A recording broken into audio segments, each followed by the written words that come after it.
Hare Krishna.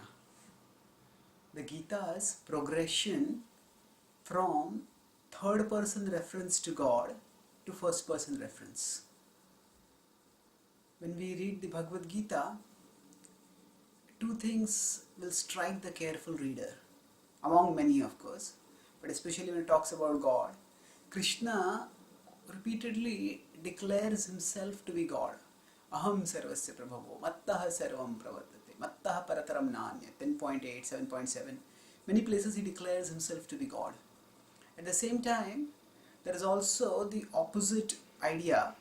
There is also something else, some other dynamic coming up, wherein Krishna refers to himself by the second person, by the third person. So first person is I, second person is you, and third person is he or she or that. So Krishna refers to himself. Krishna refers to God in the third person also. For example, towards the end of the Bhagavad Gita, he says, "Tameva sharanam gaccha, sarva bhavena bharata, tameva sharanam gaccha." And to that Lord, you should surrender. So now, who is that Lord? That is actually talked about in the 18th chapter later. This is 18.62 and 18.66. Krishna says, "Sarvaman pratyaja mamekam sharanam raja." So here there is the first person reference. So in this talk, this is the technical talk on the Gita, we will be discussing how these third person and first person references correlate with each other. And we will see how the third person reference leads on to the first person. So progresses to the first person. Now in general, although there are exceptions to this, but the general principle is Krishna uses the third person when the discussion is about God's connection with material nature, and not only is the connection of God with material nature, but the focus is more on what is happening in material nature or on how God is interacting with material nature, and not so much on God himself. So at that time, the Gita uses the second person reference, the third person reference to God, tam. But when Krishna is talking about himself as a person, as the object to whom we should devote ourselves, then at that time the focus is not so much on Krishna. The focus is on Krishna, and that time Krishna uses the word aham, mam, mama, like that. So that means when Krishna is talking about God's interaction with this world, he frequently uses the third person. When Krishna is talking about his own self-existence, he uses the word mam. So in the Bhagavad Gita, there is actually a complex, multi-level conception of God.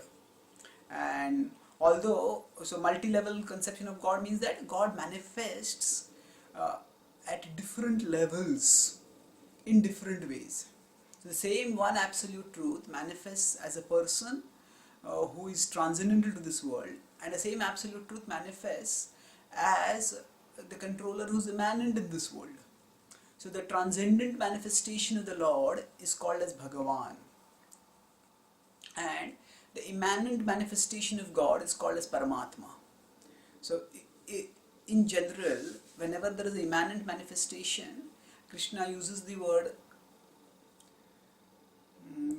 third person to refer to them. Whenever there is a transcendent manifestation, Krishna uses the first person reference.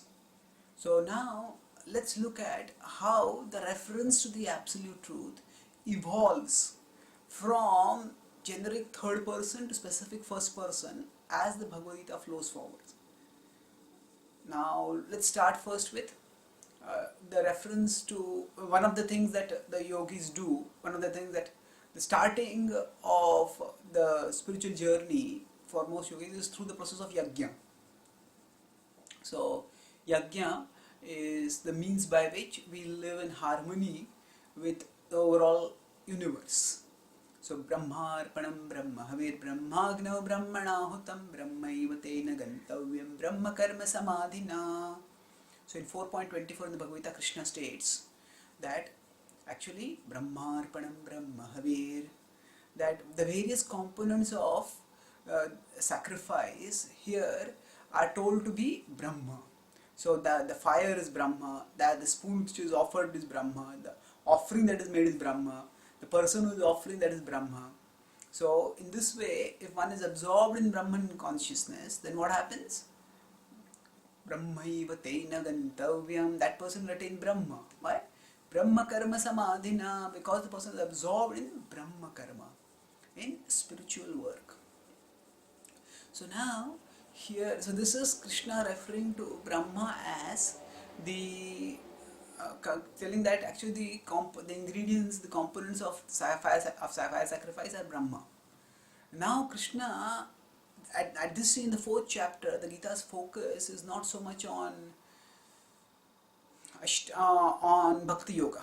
So it's not talking about a personal conception of God, it is just talking about the Karma Yoga, where the seeker is gradually acquiring a spiritual vision of reality and is becoming detached from matter, is following a process to become detached from matter.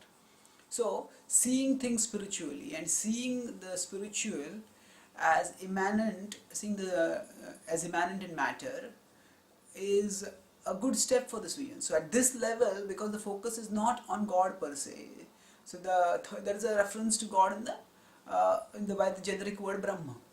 But now the same words practice, same theme of yajna, of seeing the components of yajna spiritually, comes again in the 9th chapter. In the 9th chapter, the focus is on Krishna and how he is the Lord of everything and how he pervades everything. So there in 9.15 is stated, Aham karturaham yajna swadhaham aham aushadham mantro aham evajyam aham agniraham hutam. So here all the components of the sacrifice, aham kartur, aham yajna, I am the fire sacrifice, I am the oblation, I am the person who is offering the oblation, I am the ghee that is offered. So like that Krishna said, Sadhaham aham aushadham mantro aham evajyam aham agniraham hutam. So what was referred to as Brahma earlier in 4.24 is now referred to as aham here in 9.15. Now, are Brahma and Aham referring to two different things? No. As we move forward in the Gita, we will see that in 10.12, Krishna is declared by Arjuna to be Param Brahma. So essentially what was called as Brahma initially is revealed as Aham eventually in the Gita. So Brahma is simply a third person reference because Brahma is identified as Krishna. So Brahma is simply a third person reference. So the third person reference moves to the first person reference because the Gita's flow moves onwards towards more personal, towards a greater focus on the personality of God, on the personal nature of God. So this is with respect to the components of Yajna. In fact, if you look at this, the Aham Karturaham Yajna verse has 6 references to Aham, whereas the Brahmarpanam verse has only 6 references to Brahma. So the first person reference is more emphatic numerically than is the third person Brahma reference. So now let's move onwards to, so one thing is the activities of Yajna that people do. Another we could look at is the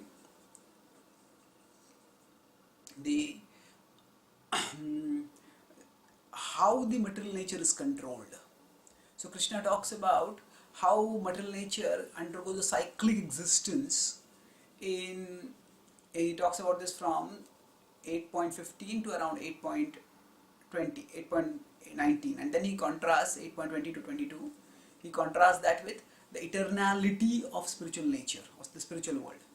So while talking about how the material nature is temporary, he says that it goes through cycles, and in 8.19 he states, Bhutagrama स एवायं भूत्वा भूत्वा प्रलीयते रात्र्यागमे वशः पार्थ प्रभवत्यहरागमे भूतग्रामः स एवायं भूतग्रामा, the total aggregate of material existence, evayam, this bhutagrama that is in the material, Bhutva bhutva praliyate. It is created and is destroyed again and again.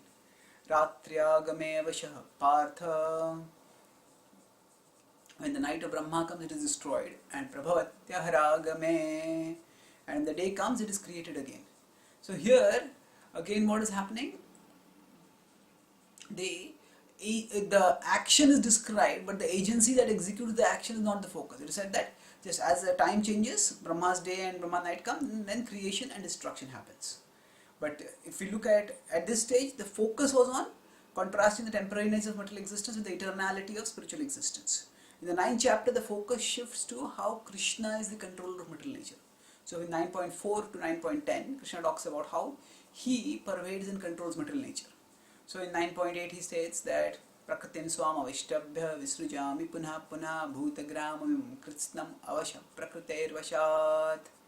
So in fact, here Krishna is using the similar word bhutagrama, and bhutagrama was used there also, the aggregate of material existence, and there also avashya. So there also the point was that avashya was there also. So the topic that is avashya means helplessly. So here also Krishna is saying that the material nature is helplessly created and is destroyed, but Prakritim swam avishtabhya. It is my nature, it is under my control. Krishna controls his nature. So by my will, my nature creates and destroys again and again. Prakritim swam avishtabhya visrujami punha punha bhutagramam kritsnam avasham prakriter vashat. So in this way, the third person reference moves onwards to the first person. And after this, if you see, the same point is talked about in the same section, where in 8.22, it is talked about the being who pervades all of existence is referred to in third person. So Purusha sa para partha bhaktya labhyastvananyaya yasyanta sthani bhutani yena sarvamidam tatam. So yena sarvamidam tatam, by whom this whole existence is pervaded, Krishna says. But then if you look at 9.4, Krishna says maya tatamidam sarvam. So yena sarvamidam tatam, maya tatamidam sarvam. So it's practically the same usage, tatamidam sarvam, but maya, that was referring to third person, but maya refers to the first person. So the idea is that the third person reference is given way to the first person reference because at that time in the 8th chapter the focus is more on the yogis who are trying to go beyond material existence and attain spiritual existence. Whereas here in the 9th chapter the focus is more on on Krishna, how he is the controller of material nature. So this is Maya. So here again we see a shift from the third person to the first person. Now if we move forward again, let's look at another theme. Is it that when Krishna talks about himself and he talks about someone else, so is he talking about two different people or is he talking about the same person? So now let's look at this from another point of view with respect to who the fruits of work are to be offered. So we have discussed about, first is when yajna is performed, what exactly is yajna? Second is what is how is the nature acting and who is controlling nature. And now when we work in Karma Yoga, we have work with detachment, and while working with detachment we offer the fruits of our work to the Supreme. So how exactly do we offer the fruits of the work to him? So that is talked about in the 18th chapter from 18.41 to 18.48. Krishna talks about Karma Yoga performed within the framework of our ashram. And there he talks about how we should worship the Lord through our work. Swakarmana tam abhyarcha siddhim vindati manavaha. So swakarmana tam abhyarcha. Swakarmana means by your work, worship him. Tam abhyarcha. Worship him by your work. So here it is the Supreme is referred to in the third person. Now after talking about Karma Yoga from till 18.48, from 18.49 Krishna talks about Ashtanga of Jnana Yoga, which goes on to 18.54, and Jnana Yoga culminates in Bhakti Yoga, and he talks about Bhakti Yoga in 18.54-55. And from 18.56 onwards, again he returns the discussion to comes to Bhakti Yoga, and he says that so this was a slow multi yoga progression from Karma Yoga through Jnana Yoga to Bhakti Yoga. But Krishna says Bhakti Yoga can elevate one from wherever one is. So this alternative single path trajectory which Krishna gives, he talks about it in Mai Sarvani Karmani Sanyasya Adhyatma Chetasa Nirashir Chetasa Sarva Karmani Mai Sanyasya Matpara Buddhi Yogam Upashritya Machitta Satatam Bhava. So he says, be always conscious of me. And then he says, Sarva Karmani Pisada Kurvano Madhyapashrayaha Prasadadavapnoti Shashvatam Padamavyam Sarva Karmani Pisada Kurvano Madhyapashrayaha. So he says that whatever work you are doing, you can work it for me. And he says, offer that work to me. Chetasa sarva karmani mai sanyasya. Sarva karmani mai sanyasya. In your consciousness, offer whatever your work you are doing to me. And in this way, you will come to me.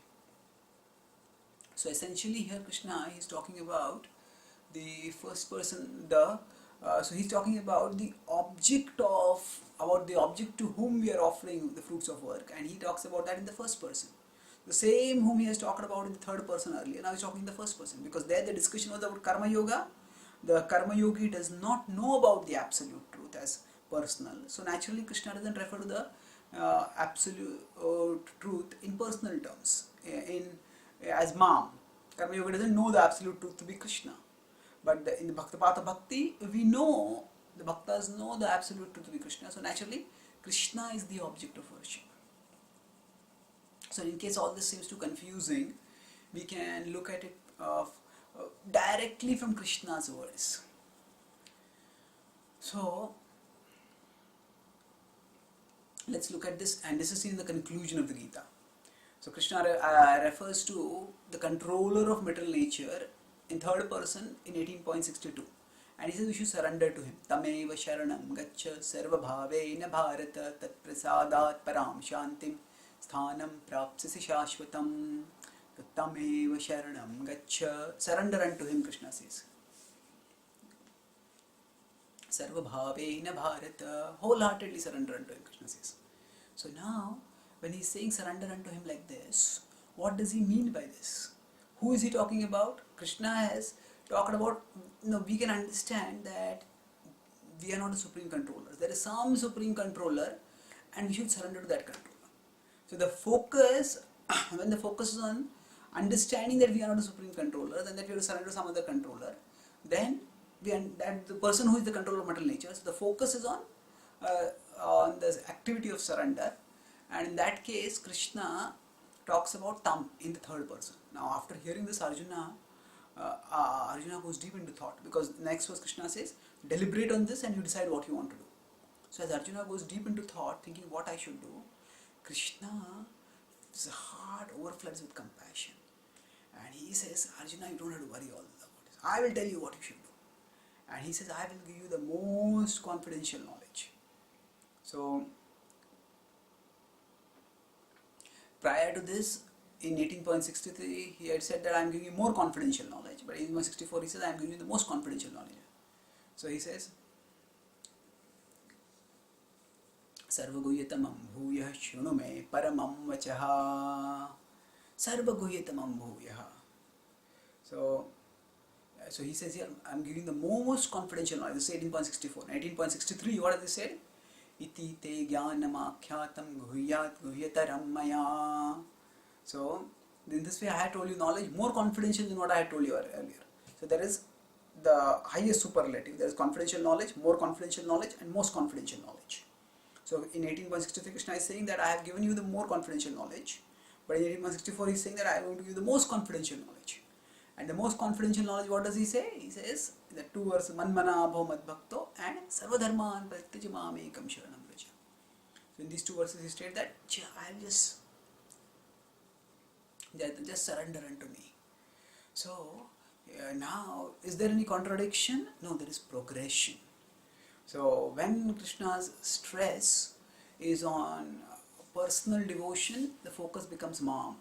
when is stresses on a philosophical principle of surrendering to the controller of matter, of material nature, that time he uses the third person reference. And understanding the object of surrender in the third person, he calls that as a more confidential knowledge. It's a more confidential knowledge, but understanding that the object of surrender is Krishna, he calls it the most confidential knowledge. So clearly, the reference in the first person is the most evolved understanding of the absolute truth. And in general, if we want to understand the Bhagavad Gita, how do we understand it? We have to look at its own conclusive understanding. So there are no third person references towards the conclusion of the Gita. It's all concludes in a very direct, personal, first person references. And we can also look at the understanding of the original student of the Gita, Arjuna. Now, at several points in the Bhagavad Gita, whenever when Krishna speaks something which raises questions, or which is abstruse, so Arjuna pauses and asks questions. Krishna, how do you make sense of this? So he never asks any questions about the first person or third person. Why the references are flip-flopping like this.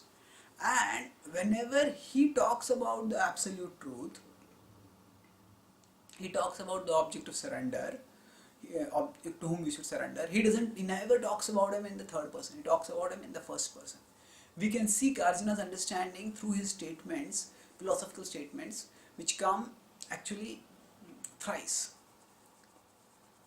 In the 10th chapter, after he hears the Bhagavad Gita's Chatushloki summary, 10.8 to 11, Arjuna gives his conclusive understanding. And there he declares Krishna to the absolute truth. In 10.12 and 13 he says, Param Brahma Param Dhama Pavitram Paramam Bhavan Purusham Shashvatam Devyam Adidevam Jam Vibhum. So he says Krishna is the absolute truth. Param Brahma Param Dhama. There is no truth higher than him. And then again he reiterates this in the 11th chapter when he says that it is Krishna who is the source of his enlightenment. It is Krishna who is the controller of material nature. It is this Krishna, he is the absolute truth. And Arjuna says, I accept you. Evam etad yatha tattvam atmanam parameshvara drashtumichhami te rupam aishwaram purushottama. So he says, Evam etad yathat. So as you have told me, I accept you. That is how you are. So Arjuna accepts Krishna's supreme position. And whenever he is referring to the absolute truth, he refers directly in a second person. Tvam. He doesn't refer to a third person that. He says, you are Krishna, the absolute truth. And similarly, if we see at the end of the Bhagavad Gita, when Krishna asks Arjuna whether you have understood, Krishna says, yes, all my illusion is gone. Ashto moha smritir labdha. So here Arjuna is saying my illusion is gone, and now whatever understanding he is going to give is the enlightened understanding. It's not a deluded, it is not a lower level understanding or a deluded understanding. And in this understanding, what he says, Karishe vachanam tava, is I will do your words. He doesn't say I will do the words of that absolute truth, or I will surrender to that absolute truth in third person. He says I will surrender to you. So in this way, actually, if we let the Bhagavad Gita's flow move towards its conclusion and we look at its conclusive understanding, then the first person reigns supreme. The first person, that means that it is the Lord, it is Krishna who is in the first person. He is the supreme Lord, and he is all attractive, he is all powerful, and he is the ultimate object of devotion. He is the highest absolute truth, and he is the highest revelation of the Bhagavad Gita.